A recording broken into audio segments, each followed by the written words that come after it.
dia, meus caros irmãos e irmãs, queridos devotos e devotas de Santo Antônio, paz e bem. Chegamos mais uma vez até você, ao seu lar, levando a nossa mensagem do Evangelho no dia a dia. Iniciamos hoje, segunda-feira, as reflexões referentes à 22ª semana do Tempo Comum. Nesse dia 4, nós então iniciando as reflexões com o Evangelho de Lucas, o capítulo 4, versículos de 16 até 30. Jesus veio à cidade de Nazaré, onde se tinha criado. E conforme o seu costume, ele entrou na sinagoga no sábado e levantou-se para fazer a leitura. Deram-lhe o livro do profeta Isaías. Abrindo o livro, Jesus achou a passagem em que está escrito: O Espírito do Senhor está sobre mim, porque Ele me consagrou com a unção, para anunciar a boa nova aos pobres. Enviou-me para proclamar a libertação aos cativos e aos cegos a recuperação da vista, para libertar os oprimidos e para proclamar um ano da graça do Senhor. Depois fechou o livro, entregou-o ao ajudante e sentou-se. Todos os que estavam na sinagoga tinham os olhos fixos nele. E então começou a dizer-lhes: Hoje se cumpriu esta passagem da Escritura que acabastes de ouvir. Todos davam testemunho a seu respeito, admirados com as palavras cheias de encanto que saíam da sua boca. E diziam: Não é este o filho de José? Jesus, porém, disse: Sem dúvida, vós me repeteríeis o provérbio: Médico, cura a ti mesmo. Faze aqui também em tua terra o que ouvimos dizer que fizestes em Cafarnaum. E acrescentou: Em verdade eu vos digo que nenhum profeta é bem recebido em sua pátria. De fato, eu vos digo, no tempo do profeta Elias, quando não choveu durante 3 anos e 6 meses, e houve grande fome em toda a região, havia muitas viúvas em Israel. No entanto, a nenhuma delas foi enviado Elias, senão a uma viúva em Sarepta, na Sidônia. E no tempo do profeta Elias, havia muitos leprosos em Israel. Contudo, nenhum deles foi curado, mas sim Naamã, o sírio. Quando ouviram essas palavras de Jesus, todos na sinagoga ficaram furiosos. Levantaram-se e o expulsaram da cidade. Levaram-no até o alto do monte sobre o qual a cidade estava construída, com a intenção de lançá-lo no precipício. Jesus, porém, passando pelo meio deles, continuou o seu caminho. Meus caros devotos e devotas, Jesus ele se apresenta na sinagoga de Nazaré, ali onde ele foi criado. E diante da assembleia reunida, ele lê um trecho de Isaías referente ao Messias. E quando fecha o livro, ele conclui: Hoje se cumpre uma passagem da Escritura que vocês acabaram de ouvir. Esse é o grande projeto de vida, essa é a grande missão de Jesus. Ou seja, dedicar-se inteiramente aos mais pobres e sofredores. Pelo poder do Espírito Santo, Jesus vem libertar da opressão as pessoas. Ele vem criar condições para que tenha vida, cada pessoa tenha vida abundante. Os nazarenos, obviamente, reagiram, primeiro, obviamente, com admiração, mas passam em seguida a desconfiar desse Jesus. Finalmente, presos ainda aquelas categorias que nós chamamos assim humanos, afinal de contas, esse não é o filho de José, e ainda incapazes de dar aquele salto importante na fé, ficam furiosos, expulsam Jesus da cidade, tentam jogá-lo no precipício. O Evangelho, porém, é de uma riqueza porque diz assim: Jesus, porém, passando pelo meio deles, tocou adiante o seu caminho. Por quê? Porque sua missão está apenas começando. O tempo presente é o tempo providencial, é o Kairos, que é preciso cada um de nós acolhermos. O Evangelho diz que os ouvintes reagem manifestando espanto pelas palavras de Jesus e pelo modo como ele pronuncia, palavras cheias de graça. Alguns reagem negativamente, de modo crítico e mesmo agressivo contra Jesus. A conclusão de tudo isso é que a proposta de salvação vai provocar muitas reações diferentes. Isso acontece conosco. E que por vezes a proposta de salvação ela traz reações opostas à mensagem. De qualquer forma, o que o Evangelho ele também nos traz. Que lá pelas tantas, depois de Jesus proclamar a palavra, o Evangelho diz que as pessoas davam testemunho, estavam admirados com as palavras cheias de encanto que saíam da sua boca. Ora, aqui eu creio que também há algo muito importante para nós. Como que a gente encanta as pessoas pelo nosso testemunho? A leitura primeira do domingo, que ouvimos ontem, ela dizia assim: seduziste-me, Senhor, e eu me deixei seduzir. Como que nós, então, com o nosso testemunho, como que a gente atrai, como que a gente seduz as pessoas para a vivência da fé cristã? Nós também devemos deixar as pessoas admiradas e encantadas com aquilo que sai da nossa boca, dos nossos gestos e pelo nosso testemunho.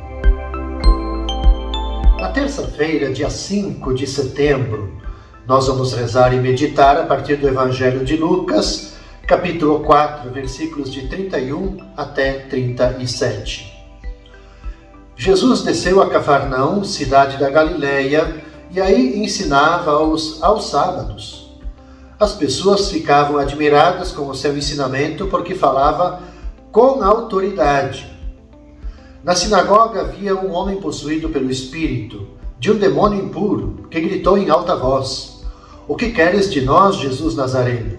Vieste para nos destruir? Eu sei quem tu és o Santo de Deus. Jesus o ameaçou dizendo: Cala-te e sai dele. E então o demônio lançou o homem no chão, saiu dele e não lhe fez mal algum. O espanto se apossou de todos e eles comentavam entre si: Que palavra é essa? Ele manda nos espíritos impuros com autoridade e poder e eles saem. E a fama de Jesus se espalhava em todos os lugares da redondeza. Aqui, caros irmãos e irmãs, a gente percebe mais um dia intenso de atividade de Jesus. O Jesus que está agora em Cafarnaum, e novamente é Jesus que cura. E percebamos um detalhe, em dia de sábado, o dia que não era permitido fazer grandes coisas porque era o dia do descanso. Era o dia proibido de trabalhar, e Jesus nesse dia ele ensina e Jesus nesse dia cura. Ou seja, para Jesus o mais importante é restabelecer a vida e a dignidade para cada ser humano. Jesus no Evangelho da segunda, ele estava em Nazaré. No Evangelho de hoje, da terça, em Cafarnaum. É uma distância bastante curta. E Jesus percorre essa distância de uma comunidade, de um lugar a outro, para anunciar o Evangelho e curar enfermos.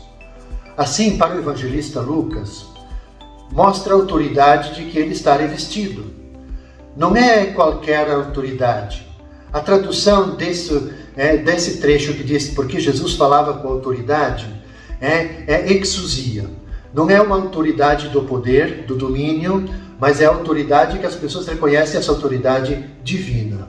É uma autoridade que faz o bem, uma autoridade que liberta.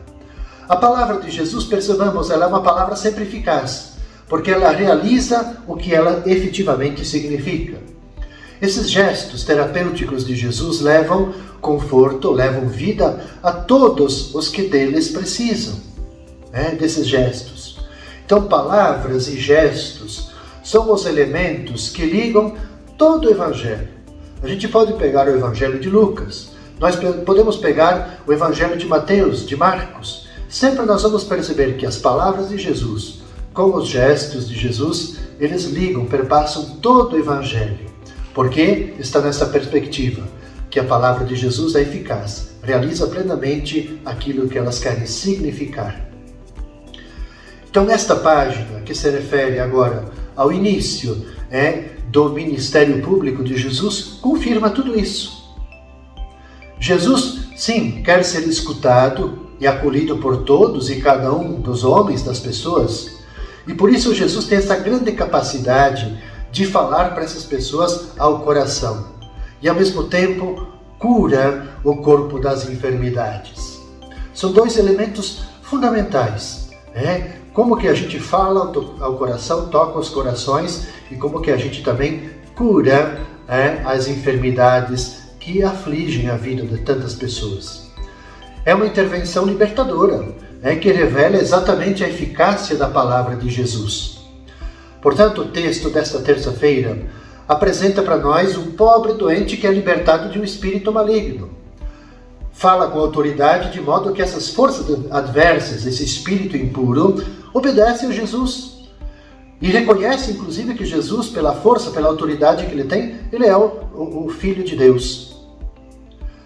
Portanto, reconhece que ele tem uma força superior. E, diante desse gesto de Jesus, de expulsar, de tirar o demônio impuro, de tocar nos corações, o espanto toma conta de todos, porque os espíritos impuros são submetidos às ordens de Jesus, que são dadas com autoridade e poder. Ora, é inevitável que a fama de Jesus, diante de tudo isso que acontece, comece a se espalhar por toda parte. Mais tarde, ele vai investir os seus discípulos com esse mesmo poder, quando ele envia os discípulos em missão, de libertar as pessoas, de curar, de tocar os corações, de libertar as pessoas de todas as amarras que os privam da vida plena que Deus quer para todos. Na quarta-feira, meus caros irmãos e irmãs, no dia 6 de setembro, nós vamos rezar, vamos refletir com o Evangelho de Lucas, no capítulo 4, versículos de 38 a 44. Jesus saiu da sinagoga e entrou na casa de Simão. A sogra de Simão estava sofrendo com febre alta e pediram a Jesus em favor dela. Inclinando-se sobre ela, Jesus ameaçou a febre e a febre a deixou. Imediatamente ela se levantou e começou a servi-los. Ao pôr do sol, todos os que tinham doentes atingidos por diversos males os levaram a Jesus. Jesus colocava as mãos em cada um deles e os curava. De muitas pessoas também saíam demônios gritando: "Tu és o Filho de Deus." E Jesus os ameaçava e não os deixava falar porque sabiam que ele era o Messias. Ao raiar do dia, Jesus saiu e foi para um lugar deserto. As multidões o procuravam e, indo até ele, tentavam impedi-lo de que os deixasse. Mas Jesus disse: "Eu devo anunciar a boa nova do reino de Deus também a outras cidades, porque para isso é o que eu fui enviado." E pregava nas sinagogas da Judéia. É muito interessante esse trecho do Evangelho, porque novamente aqui a gente percebe uma intensa atividade de Jesus, da palavra que toca os corações, mas a sua atividade curativa, a sua grande missão. Por que eu digo isso? Porque Jesus ele leva muito a sério o seu programa de vida, seu programa de libertação que foi assumido lá na sinagoga de Nazaré. E em Cafarnaum, ele liberta um homem possuído pelo espírito impuro. Da sinagoga, agora Jesus se desloca para a casa de Simão, cuja sogra, diz o relato do Evangelho, que tem febre alta. O que faz Jesus? Jesus repreendeu a febre e a mulher recuperou a condição de prestar serviços à comunidade. O Evangelho é muito interessante porque ela diz assim: quando ela ficou curada, quando a febre a deixou, ela começou a servi-los. Isso é muito importante porque isso é para nós, na nossa vida cotidiana.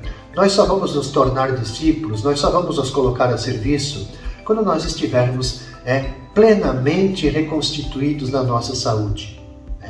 Saúde física, saúde espiritual.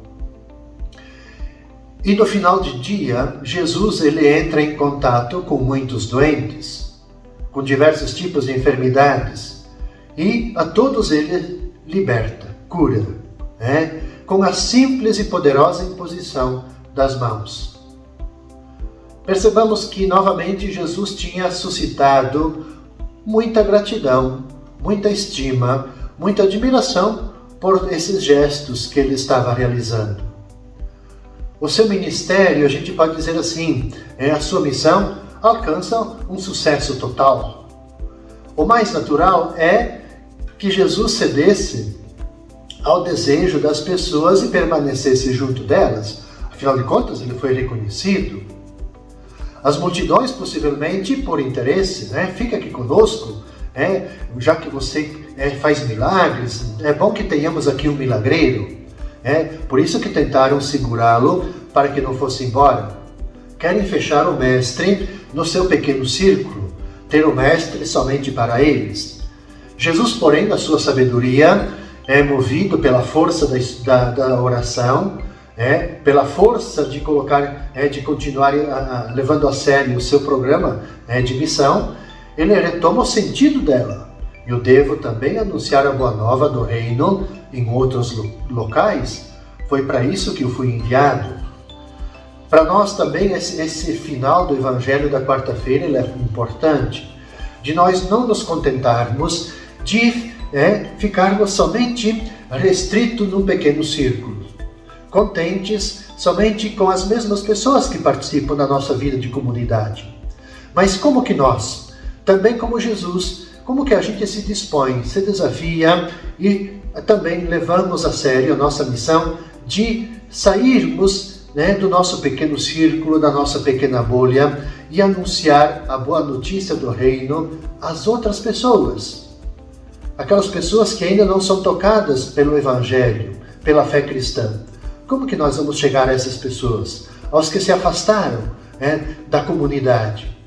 É para isso que serve o nosso batismo. Para isso que nós somos enviados em missão. Então, como que a gente, como Jesus, como que a gente toca os corações no sentido de atrair as pessoas, não para a gente, mas atrair as pessoas para a vivência do Evangelho, atrair as pessoas para o próprio Cristo.